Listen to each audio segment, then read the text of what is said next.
I got back from New York late this evening. You know, I hate to waste a good beat.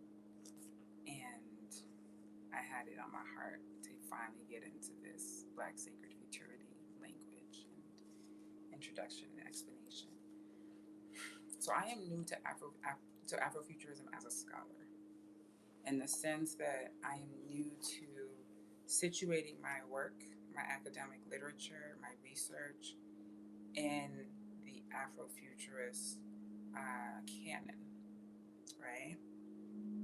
Which is what it means to be an academic. So I'm gonna come back to it, and this is what it means to work in a field, right? Is that your work interacts with that field, your work expands that field, your work deepens that field in some sort of meaningful, tangible, memorable way, referenceable way, right? So when I say I'm new to Afrofuturism as a scholar, I mean specifically in my writing, in my academic work. You know, thinking about Cambridge, thinking about Yale, right? I'm not new to Afrofuturism as a practitioner. You understand? I've always been an Afrofuturist before I even knew what the concept was. And I want to say that it is wild to me that we live in a timeline in which Afrofuturism is radical, right? Like, I love that it's radical. It's beautiful to me. It's a powerful force. But it's also the most basic, essential human right is the right to see yourself in the future. And the fact that people had to create Afrofuturism because the existing science fiction just acted like we were not going to exist in the future. You know, it's like, of course, we needed to respond to that. Of course, we had to counteract that narrative. At the same time, I also am eager for a timeline in which we don't center them in our imagination. We don't define ourselves against them. They are not our standard. They are not our center of gravity. They don't matter. They don't matter, you know? Welcome, family. Welcome, welcome. Thank you for being here. Um, so, shifting into Afrofuturism as past tense, right? And this is not to take away from Afrofuturism because it is essential literature. And for those who are new to it, you need the Afrofuturism introduction. You need the literature, you know, and when I say literature, I mean the creative literature and I mean the academic literature, the scholarly analyses, right? You need all of that when you're being introduced to Afrofuturism as a brand new concept. Now, when we're talking about practitioners practicing Afrofuturism, implementing the modalities and the strategies of Afrofuturism in real life, when we're talking about doing that, it ceases to be Afrofuturism because it is now the present. It is what we are doing in the present. You understand? So this is when I say Afrofuturism is as past tense, it's like we're moving into a timeline in which, like, our existence in the future is a given. Hello. We don't even have to, not even a conversation, right? And so now we're talking about, what are we creating right now? What are we materializing right now? What is the prayer? What is the, like, desire? What is the intention? What is the expectation? What are we actively creating in our moment to moment existence, in our conversations, in our imaginations, in our stories, in our dreams, in our films, in our books? What are we imagining? What are we rehearsing? It's 2026, so I know that if you're a forward thinker, you're a forward moving person. Hi, friends. If you are, progressive, if you are a leader, if you're a visionary, if you're a creative, if you're an intuitive, leader, that corporate mystic, then you already practice these things. You already know the value of this knowledge. I feel like I'm jumping because I'm trying to reconnect my dots. But when you have that power within you to see the future, to speak into the future, to create the future, like, that is unique in this timeline because most people are not trained for that. Most people are not cultivated for that. Let me speak to my experience. Most of my people that I have interacted with across Nigeria, across the UK, uh, a little bit in Asia and South Asia. Um, I have South American friends. I haven't been to South America. I've been to Mexico. That's that's not whatever. It's not South America. I've been to Cuba, um, and I've been to at least half of these United States. Right. Most people are not programmed, cultivated in a way that intends for a liberated future. People are thinking towards their future. People are hoping for a future, right? But most people, I mean, let's take a survey. You tell me, like, the people that you know, how many people are actively intending for their future, their best possible future? They're actively, like, conditioning their own thoughts and their own intentions and their own behaviors in alignment with this liberated future that they desire. What percentage of people are operating in that way? How many people know this knowledge but cannot practice it because they have so many other things to carry, right? And so when I talk about Afrofuturism moving into the past tense, I'm talking about like it becoming the thing that we've done. Like we know Afrofuturism is past tense because we have implemented it. We have implemented Afrofuturism. We have taken the structures and the tools and the signals and the avenues and the portals, all the like engineering, you know, nuts and bolts of Afrofuturism. We've taken them and we have screwed them into our lives. We have implemented them into our daily lives in ways that are effective at cultivating a liberated present, a liberated now, right? So even, you know, all the Afrofuturist language with like Nora Lab, Nora Press, we were still moving toward a liberated future. And so now we are shifting into a liberated now. And that's where spiritual militancy comes in. That is where, this is why we're under the umbrella of spiritual futurism, um, Black sacred futurity. I'm going to explain the distinction between those two in a moment. So, shifting into the now, right? Into like awareness of the fact that we create our futures every moment by what we are thinking, right? We know this. Y'all come crazy with the comments. I love you guys. Okay, I can't even like repeat that, but it's not terribly bad. It's just funny. Okay, so what was I saying? You gotta remind me what I was saying. So literally practicing, like I said, take the nuts and bolts of Afrofuturism and implement it into the now. Screw it into, plug it into, motherboard it into our immediate lives, our daily lives, our daily practices, right? So that our daily existence, our daily consciousness is intending that liberated now all the time, constantly, consistently. This now becomes our default. You understand what I'm saying?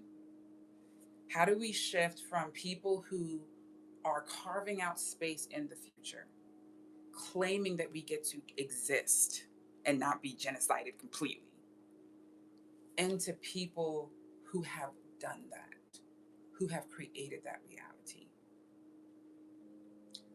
who have bought up all the land and farms we possibly could and have been feeding our own communities, who have weaponized our intelligent youth and trained them to a high level of discipline so that when they patrol our neighborhoods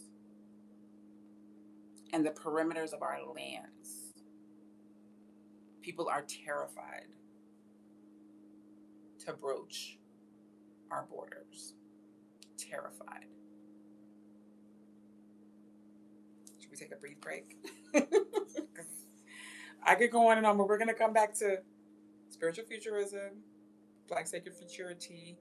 Um, I wanna talk about leaving Cambridge and leaving that sort of book knowledge, that book focus of research, and shifting into this God research, this divine research, this spiritual research of me hearing and talking with and being encouraged by and literally being held up by the Holy Spirit, by the Spirit of God, by the divine, infinite one.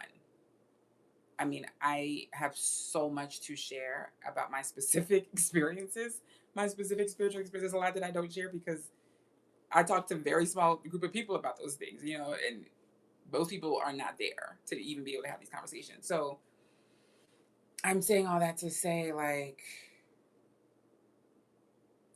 shifting from I have the comfort of a Cambridge scholarship, a Gates scholarship, the mofo who, you know, and the plant runner, that,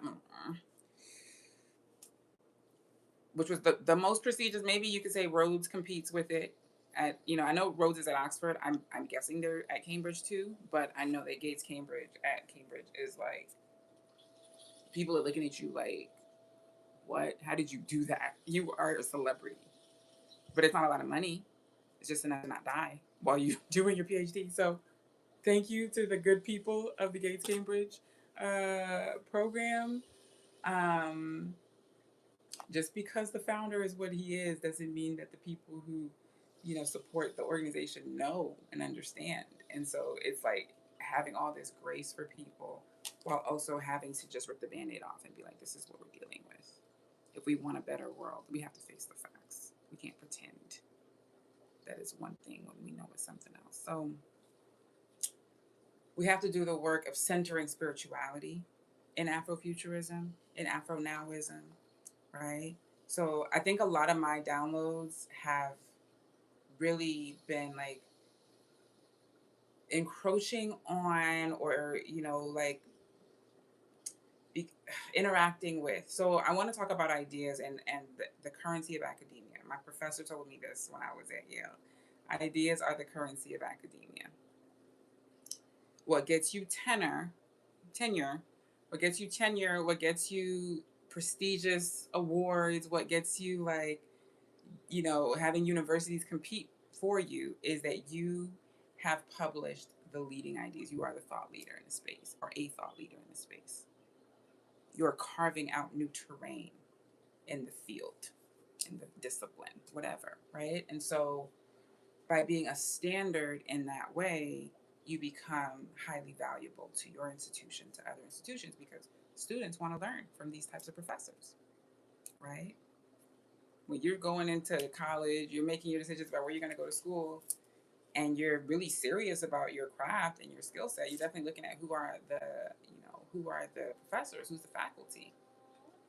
And so when you have faculty that's like, you know, stuck on 20-year-old ideas versus you have faculty that's like literally shaping a field, you know, and shaping a history, that's, those are two very different types of educational experiences, let me tell you.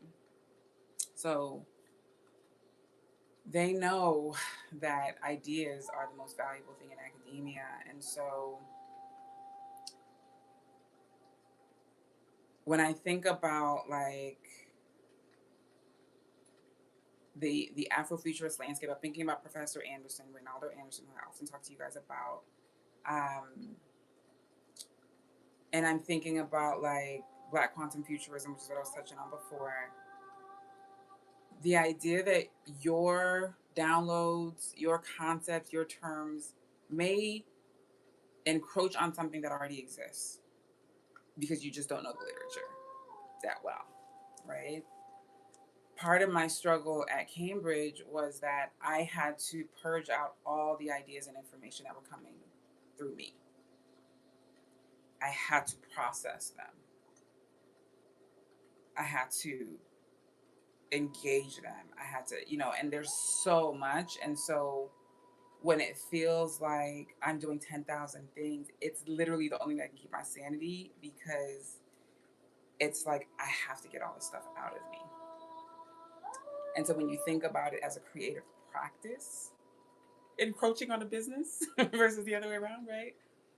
Then it becomes a different thing altogether. You know what I mean? When you think about your journey as a creative practice and the outputs and the artifacts of that practice being, you know, your art, you know. So anyway, I got on that topic to say, like, I had to download what was being given to me, what God was saying to me, what I was feeling in my intuition, in my body, needed to be said, needed to be felt, needed to be processed, needed to be moved through, needed to be articulated, needed to be documented. Right. So I have thousands of audio files, probably, I don't know exactly how many, but and create an insane amount of downloads on audios. I have an insane amount of songs. I have an insane amount of writings. I have an insane amount of images. Like, there's so much stuff that's just been kind of coming out in this process. And looking at this journey, looking at this particular time in my journey from 2021, I left Cambridge, to now, I had to really, like, looking at it from the Afrofuturist, you know, academic lens, right? The scholarly lens. I had to be able to, like, see my experience as an education, like, concretely, right? Like, it's not just, oh, you know, you had your dark night of the soul and you wrote about it. No, no, no, no, no. This is a new level of education, right? Teaching people, because you know how we're just going back to the beginning. Y'all know how it is. We're just going back to what it originally was. Teaching people how to trust themselves enough to know what their intuition is saying to them. Let me repeat that. Teaching people how to trust themselves enough to know and to listen to and to observe and to receive what their intuition is telling you, darling. Cultivating people like this is its own art form, it's its own science.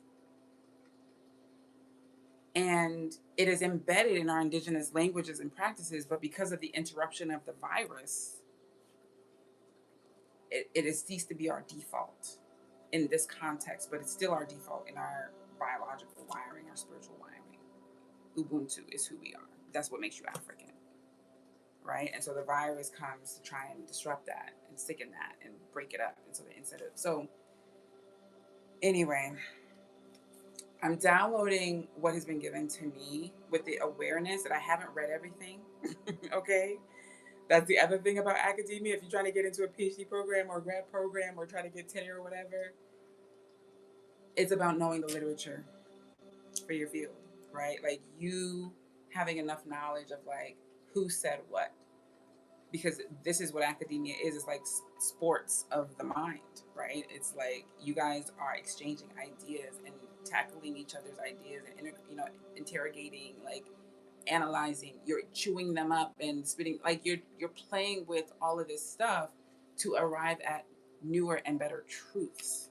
I said to my mentor the other day that, thank you for all the love, first of all. Y'all showing so much love and I appreciate it. Um, Thank you for the likes. Thank you just for being here. But I was saying to my mentor the other day that nations are built, worlds are built on the ideas of academics, right? We sit here, we do all this thinking, all this intellectual sport fair, right? And we write about it. And we arrive at new ideas, new conclusions, new possibilities, new strategies.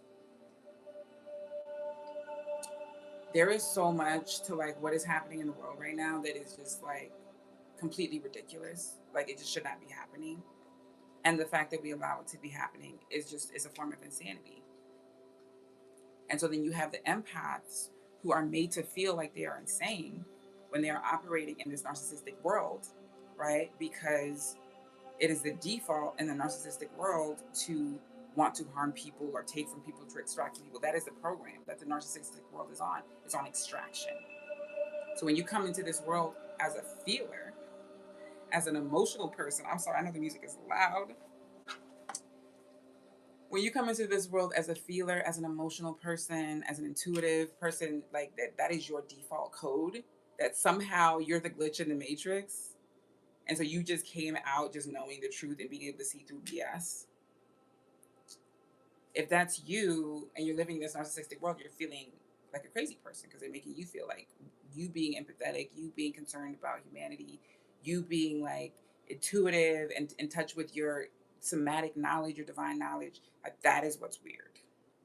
not the other stuff, right? So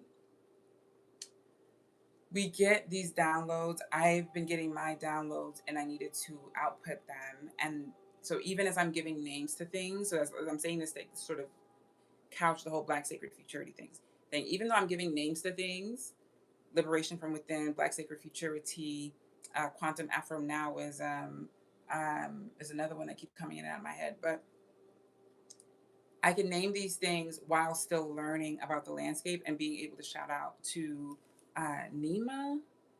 I gotta get the names of everybody, but Rashida Phillips and Kame Ayewa, they coined and shaped Black quantum futurism. And these are people, when we talk about the lineage of Sun Ra, we're talking about a lot of people who actually like have proximity to him.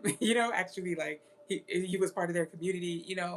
So in this context, in the Western world, Sun Ra is like sort of the god, the deity of Afrofuturism, right? And then, of course, we talk about Octavia Butler and just like some of the early storytellers, Mark Derry, etc. Um, so when we get these downloads, we have these ideas, we have these terms that we put on things, right?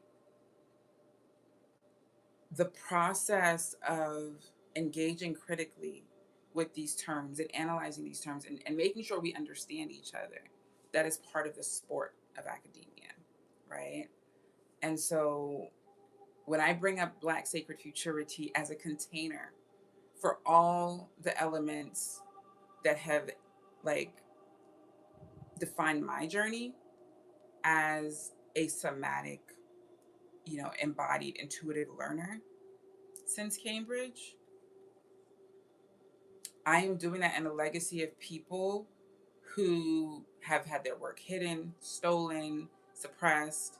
And so I'm very sensitive to the fact that people need to be cited. And so please, if I share anything that somebody's written about it, somebody's working on it, please don't hesitate to drop it in the comments to share it, right? We are deliberately, again, it's the virus, we're deliberately hidden from each other. And so there's a lot of things that you would think I should know that I've never seen. There are things I would think you should know that you've never seen, because the algorithm is not designed for you and me to hook up and find each other. We're just lucky that it's working for us right now. Maybe it's the prayers and the candles and the ancestors, right? But these containers help us to point to our ideas, to be able to talk about them directly, and to be able to analyze them clearly. So I have a lot of notes here, but I really just got to speak off the cuff. So when I say Black Sacred Futurity is a container, if you followed my work for any time, then you know that I've been talking about liberation from within, right? And because when we're in the context of the startup world, the tech world, the builder world, we're not usually talking about spirituality. Spirituality is usually peripheral in these contexts. And so it's not easy to jump to saying, like, oh, yeah, liberation is a God thing, during Sci City at Yale. It's not that they would have like shouted me down, but I wasn't comfortable enough with it my damn self to be able to like really embody it in that way. And I didn't see it around me. So I didn't feel encouraged to do that, right? But when you get to a place where you know that that is the primary thing, there's not really a conversation about suppressing it anymore or putting it. It's just not even like possible, right? Because it is so central to your existence, to your survival. I will get personal as we go in this journey, in this conversation, future lives, but let me just say that spirituality for me is life and death, and it has been for a long time. It's not just on some like, oh, let's read the Bible. No, how do I not die? How do I not let my soul die while I'm here in this physical realm? Because the energy here wants to kill my soul so badly. It is such an evil energy here. It is the default. And you feel alone and isolated when you are as invested as people like myself are in the changes that we are, intent on, committed to. Like, we know these changes are essential and we know that they're possible for many reasons, right? But it's not possible for us to just sit back and be like, you can't do nothing about it. No, like that's That's not a thing. So in the legacy of W.E.B. Du Bois with his, comment, I'm going to show you Dark Matter. This is one of the things that I was reading today on the train to New York. Don't you miss the days where you just were reading a book instead of like looking at your phone for every bare minute you have in your life? Okay, so yeah, shout out to Cherie Renee Thomas knocking this out. Like she must have been in her 20s when she edited this volume. It's crazy. It's crazy. Um, Really amazing collection of Afrofuturist literature that I highly, highly recommend that everybody who's interested in Black futures and being in the future, that everybody own. I also picked up a Quran today. We're going to come back to that. So, Black Sacred Futurity is a container in which we can engage the spiritual dimensions of this liberatory futurity work, right? It allows us to take the spiritual from the peripheral, from the subtext to the center, to talk theology, to talk analysis, to talk technology. And some of these things are not things we want to have. We want conversations we want to have in public. Some of these things can only be discussed in person. Some of them can only be discussed in, with sufficient digital privacy. But to start, we understand that spirituality is the single most important discipline that we have to master if we're going to survive this era with our souls intact. Some are satisfied with surviving just their bodies, with their souls beaten up and worn out and unrecognizable, leaving their bodies. This message is for those who cannot exist inauthentically. For those who recognize that survival actually means getting to be your self, getting to be who you are, getting to be who the divine created you to be, getting to be who you default to in a good way, not your whatever animalistic, unhealthy. No, I'm talking about your soul. Defaulting to who your soul is. If we think about the soul as connected to God eternally, if we think about the soul as the place in us that is eternally supported by the divine, by whatever we believe in that is greater than us, then our caring for the soul has to be paramount in our worship, in our caring for the divine, in our praying to the divine. Our soul being centered, our truth being centered, our authenticity being centered.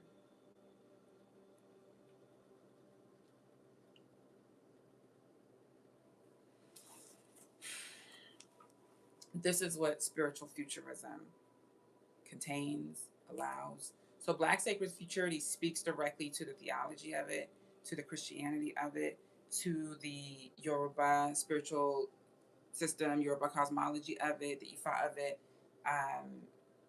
Even like I Ching is coming up in Igbo cosmology, like everything that we approach in our endeavoring to commune with the divine is worthy of study, particularly when it is effective in giving us the breakthroughs, the transformation, the evolution, the growth that we so desire, evolving us and healing us and bringing us closer to the full embodiment of our soul so that we can leave this place fully liberated, fully reflecting our soul, not some like suppressed version of who we're supposed to be, right? So that's where I come in with like the coaching, the shamanic work, the spiritual work. I help people figure out who the hell they are, who they're supposed to be, who's underneath all the debris of the empire's lies, Who are you truly in your heart? Who do you want to be? Who do you need to be to not just survive this, but to thrive? So, whoever it is that you're supposed to be, if you're not that person right now, it's possible that that's because you don't have time, you haven't given yourself the permission to be that person, you don't understand that person, it feels like a bridge too far to cross, you don't think it's gonna bring you any money, right? Like, there could be a million reasons why you're anxious to become your highest self. There are many universal sort of patterns with people, and then there are things that are going to be very specific to who you are. Very specific to who you are. And those things usually come out best in one on one company with a shaman, a spiritual healer, a teacher, somebody who can really intuit for you and listen beneath the sound, if you know what I mean. So, someone who can really just sort of intuit and find out what you need and support you in answering those questions for yourself, right?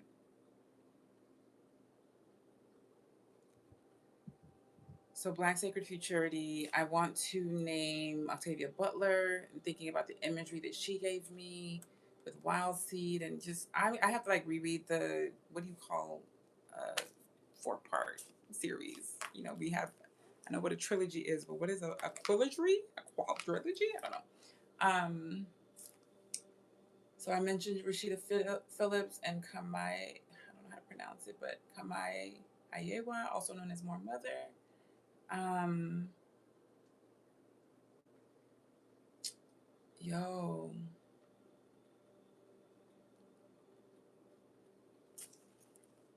yeah, I've talked about pretty much everything on this list. So Fanon is coming up, France Fanon. We're going to have to reread Black Skin, White Mass. Is that what it's called? Some of you must have read The Wretched of the Earth. If I'm to list off my sort of Black liberation curriculum book list, those are obviously central. Everything Sheikh Diop wrote is central. Everything Ivan Van Sertima wrote is central. Amos Wilson. But I could even give you the trail of like how I became politicized and what I read. But of course, it starts with Malcolm X. It starts with watching Roots. It starts with watching Eyes on the Prize. We could go on and on. Ralph Ellison. Who wrote The Black of the Berries? Wallace Thurman. So many layers to the evolution of a liberated mind. But I want you to think about the freedom of centering spirituality, whatever that means for you in this moment. Centering spirituality in your engagement with the hope of liberation. Liberation for yourself, liberation for your family, liberation for your beloveds, right? What does it look like for spirituality to be centered in that? And how can you think of that in comparison to like how your ancestors prayed for you, your mothers, your grandmothers, your great great greats prayed for you to exist, and now you do, prayed for the bloodline to continue, right? What is your application of that same intuition, that same spiritual knowledge, that divine intelligence? What is your application that allows it to become fully embodied in your experience? I hope the trail of thoughts connected, but I'm going to try and just loop it back up. I started off talking about leaving Cambridge, leaving the academic work of, reading 10,000 books in a week and understanding from the intro to the conclusion of each chapter, like what's being said, and placing scholars in specific fields of thought, positions of thought, right? To now meditating and listening to the divine intention that's felt in my electric wiring, in my system, in my skin, in my intuition, in my gut, in my heart, in my, all of my chakras. What is being said to me when I am in complete silence? What am I hearing and what am I feeling? When I am as relaxed as my breath will allow, what am I feeling? What am I hearing? What am I seeing? What is coming up? Who is important to pay attention to in those moments? What lessons do I need? What messages do I need? What intuitive guidance do I need? Right? So the ability to sit with yourself, it is a hard fought skill for most of us. And that's one example of a skill that is not necessarily applied to your usual PhD, but maybe, an HXD or whatever we're going to call this other degree, where the knowledge that you intuit is a critical piece of your journey, your thesis, your articulation of your findings. I was thinking about that, and then I was thinking about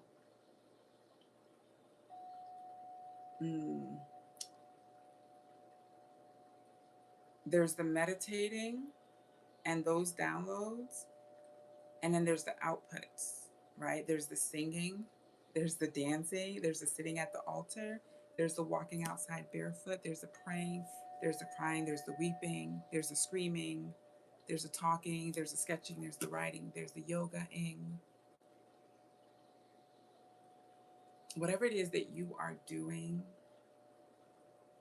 and outputting, these are all part of the science of the healing of the intuitive somatic learning journey. And I know there's so many of us that have been initiated through such a journey, especially in the last decade. We have a specific role to play, as a collective. But in all of that practice of meditating, even when you're not, laying in the bed or sitting on a mat or whatever, you're washing the dishes, you're cooking, you are experiencing a full embodiment, a full awareness of the present moment, of the now. And getting really, really intentional about even at like the most like minute atoms of you, the most minute elements of you, you are sensing the quantum there, right? You are sensing the energy there. You are interacting with the energy there, right? So when I use terms like quantum Afro-Nowism, I'm basically just trying to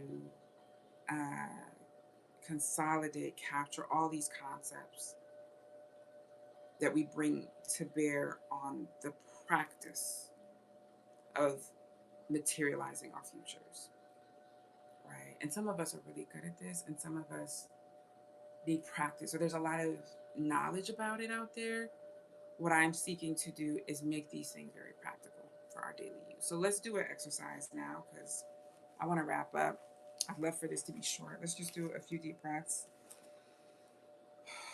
Tap into the heartbeat. And yeah, just be reminded that all is now.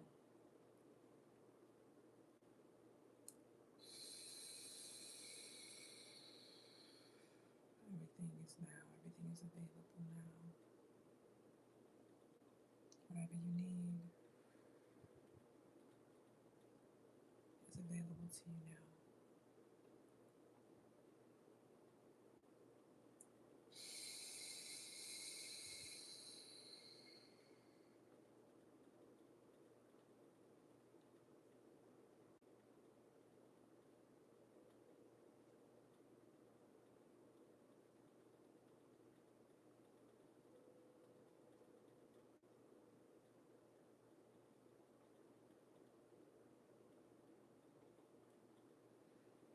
We're just breathing.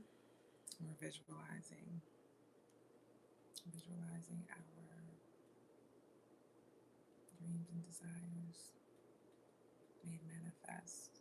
So in a very concrete and tangible way, whatever the most immediate desire is that comes up for you when you close your eyes and take a few deep breaths, we want to tap into that desire and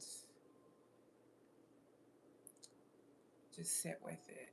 and feel it. We want to pay attention to what it's like, what it feels like when that thing is materialized. We want to live in, because everything is available to you right now in the present. We want to live in that moment, in that reality of the manifested, prayer, the answered prayer, the manifested dream, desire. So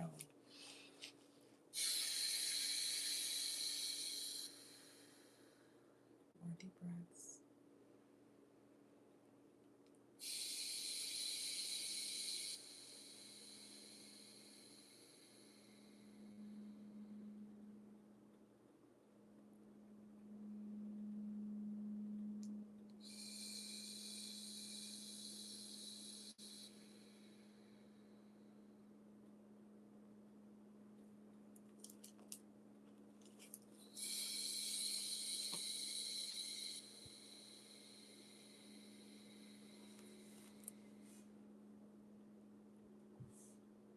So we're just going to feel on our skin the sensations most deeply related to that immediate desire that we have right now.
Just feel the vibration of movement in your body, the aliveness radiating fire, energy, life, force, light, photons. Feel the energy moving through your body.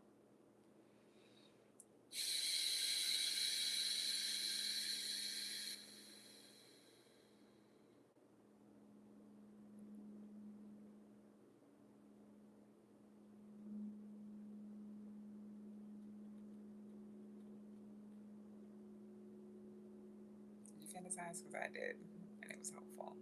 It was lovely. Cover you in the blood of Yeshua. Cover you in the water of Yemuja. Cover you in the life and the love and the power and the prayers and the blessings of your ancestors. The eternal love of your bloodline for you, which wants you to continue forever. Asha. Cover you in the love of Christ, the love of the divine, the love of the Most High, the Mother, Mary, Yemuja, Shakti,